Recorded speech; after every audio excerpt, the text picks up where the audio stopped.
actually a misunderstanding because the neighbor had a dog exactly like his, and that was the dog that was doing it. And I made a terrible mistake, and it really went further than it should have. I shouted for the dog to stop, and it did not. Yes. You live on a piece of property, a rural piece of property, and that property is owned by whom? By me. And you've owned that property for how long? About 20 years. And the defendants, are they tenants of yours? No. They live close by? They have an RV parked on part of my property. With your permission? With my son's permission. So your son lives on the property with the defendants? Well, he lives on the property. Well, who's going to explain this to me? You're going to explain it to me? Come on, stand up. Your last name is Butler? Yes. Your father owns property? Yes. And you live on your father's property? Yes. In a house or an RV? House. How do you know the defendants? Just old friends. Did you allow them to move their RV onto the property? Yes, I did. Michael, I did. Michael? Father, yes. That's you? The one sitting down. Okay, so you're friends. Yeah. And your father allows you to do that? Yes. Just my own information. Do you pay Mr. Butler any rent? Give it to Scott. How much? $400 a month. And your dad knows about that? Yes. Okay, very good. And this beautiful dog belongs to you? Yes, that's correct. Have a seat. Thank you. Okay. Now, Mr. Butler Jr., you don't live with your dad or your granddad. No, I do not. According to what I read, and I believe this is right, there came a time when you were going away to celebrate a wedding of a friend. We were going to my niece's graduation. And what date was the graduation? June 1st. And so you couldn't take the dog with you, so you asked your grandfather and or your dad if you could leave the dog, and the dog's name is? Ruka. If you could leave Ruka with them for a couple of days. Correct. Many times when we How traveled. many days? I believe it was about a week. Okay, on what date, do you remember, did you leave Ruka with your dad? I believe it would have been the 29th, and the incident was the morning of the 30th, if I remember correctly. Because we were leaving the day the incident happened. We were flying out, so we got a call that morning before we took off. Okay, so this is what I think happened. Your last name is? Welch. Mr. Welch, you live with? My mom and my father, yeah. Great. And you have chickens and some ducks. Actually, Scott's the one with the chickens and the ducks, and while he went to jail, I told him I would take care of the animals and not let any harm come to them. So they belong to Scott? Yes. Okay. You live with your parents? Yes, in a camper outside of the property, yes. In a camper? Yes, I live in a camper outside of the property. Do you pay any rent? No. Nice people. You want them off your property or you want them on your property? We've asked them to leave. Really? The owner of the property wants you off the property. What's your problem? My husband just went through hip replacement a couple weeks ago, so he's been down for 6 weeks. How did he get here? No, he just got his hip replaced. He just walked into court. Yeah, he did that 2-3 weeks ago. So What difference does it make? They asked you to leave the property. How long have they been asking you to leave the property? Scott told us that we didn't have to leave. Perry's the one that said. Scott doesn't own the property. His father owns the property. Am I hearing that right? That's correct. The owner of the property wants your camper off their property. What's your problem? Nothing. When are you going to leave? As soon as we can. What does that mean? You start your motorhome and you go. And you go to a motorhome camp and you plug in someplace else. Our motorhome is not starting. That is the problem. No, that's your problem. Yes, that is my problem. That's your problem. You can't squat on somebody else's property because you got a problem. They want you to leave, and they want you to leave for a reason, and this is part of the reason, because he dropped off his dog a week before, in mid-May, according to you, a dog came on the property that doesn't belong to you and took away chickens or ducks that also don't belong to you. So far, I have that right? Yes, you do. And they came back and forth, these dogs, for a while. How long? A week, 2? Just 2 days. 2 days? Yeah. What 2 days? Pretty sure it was May 27th and May 26th. 26th and 27th. Yes, the first day he took a duck. I don't care what he took. Okay. That's not relevant. They weren't your ducks. They belonged to them. They weren't your chickens, and it's not your house. It's not your property. So what you did on the 30th is, according to you, dogs came back on your property, a dog came back on your property on the 30th that you had seen taken the ducks and the chickens before. That's what you say. It was actually a misunderstanding because the neighbor had a dog exactly like his, and that was the dog that was doing it. And I made a terrible mistake, and it really went further than it should have. I shouted for the dog to stop, and it did not. Bottom line is, you shot a dog. You shot a dog. With a BB gun. His dog, injured the dog, this dog that wasn't doing anything, and there were over $4,000 in surgical bills because you made a mistake. Yes. So what are we doing here? Why didn't you take care of the medical bills? So we don't feel like we should have. Just a second.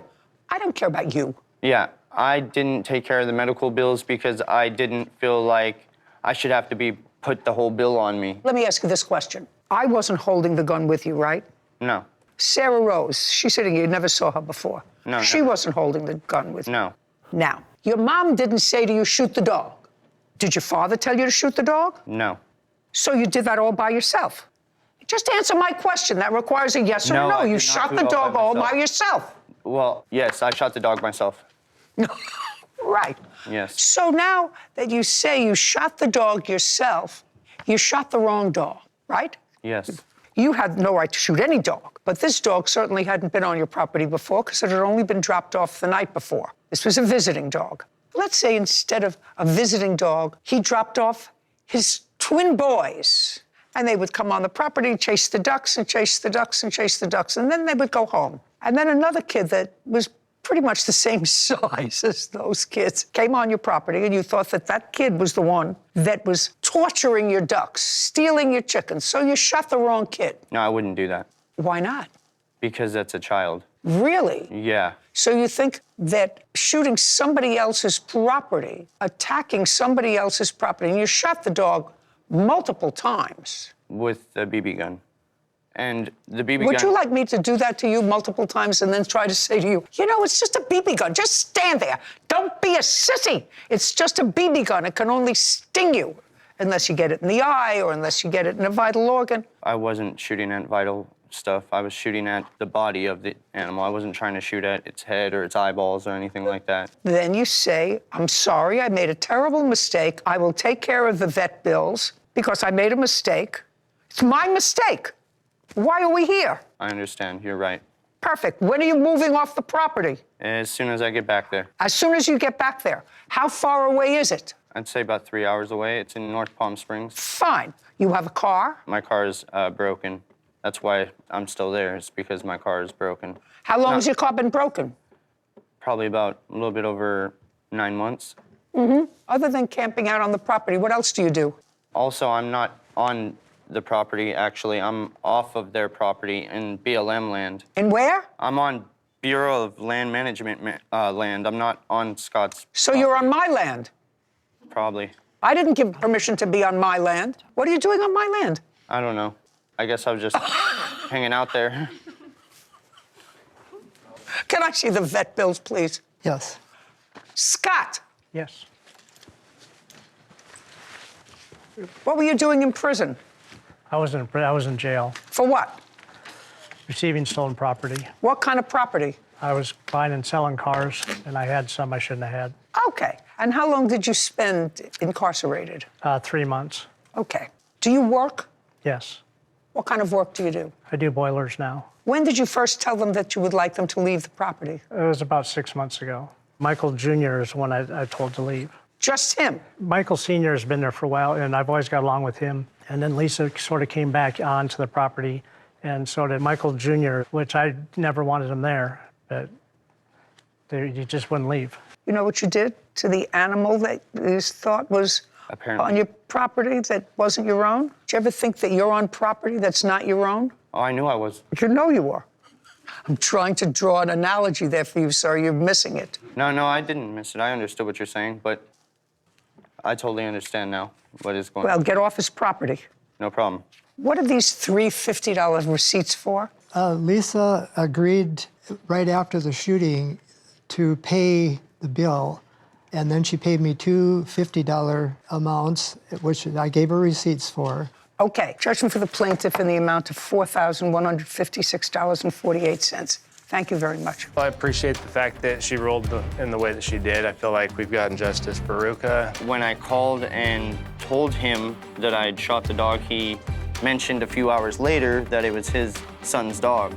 And also the fact that my grandpa can be reimbursed for, the hardship of having to take care of this. Time to find another place. Was under the impression, maybe you were too from the papers, that the ducks and the chickens and the other animals that the defendant was claiming to be protecting belonged to him. Only right now in court did we find out that they actually belong to the plaintiff. And so there is no defensive property claim that he could claim for his actions. But I think at the end of the day, he accepted responsibility. He knows he did the wrong thing, why it had to come in front of us to get solved. Because he didn't pay the bill. All right, on to the next. On to the next. All right.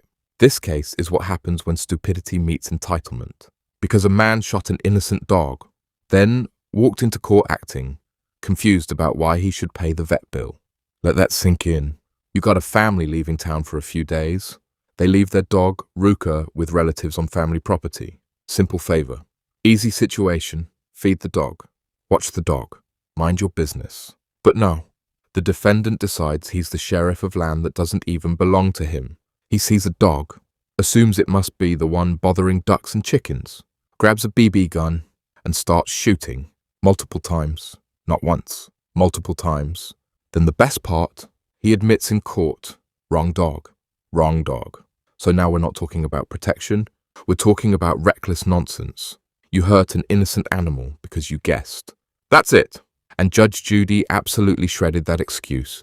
She pointed out those ducks and chickens didn't even belong to him. The land didn't belong to him. The dog wasn't attacking him. So, what exactly gave him the authority? Nothing. Just arrogance. Then he tried the classic coward defense. It was only a BB gun. Only. Go stand there and get hit multiple times then. See how fast only disappears. And while all this is happening, these same people were also being asked to leave the property, meaning he was comfortable enough living where he wasn't wanted, while shooting animals that weren't his. That takes a special level of audacity. This whole case was a masterclass in bad decisions. Wrong dog, wrong property, wrong attitude, wrong excuse. And when the judge asked the obvious question, if it was your mistake, why didn't you just pay? He had nothing, because people like this always have confidence before consequences. Then suddenly no answers. In the end, judgment for the plaintiffs, over $4,156 in vet bills, as it should be. Because if your ego and stupidity injure an innocent animal, your wallet deserves trauma too. If you want more savage courtroom breakdowns like this, support the channel by liking, subscribing, and turning on notifications so you don't miss the next one.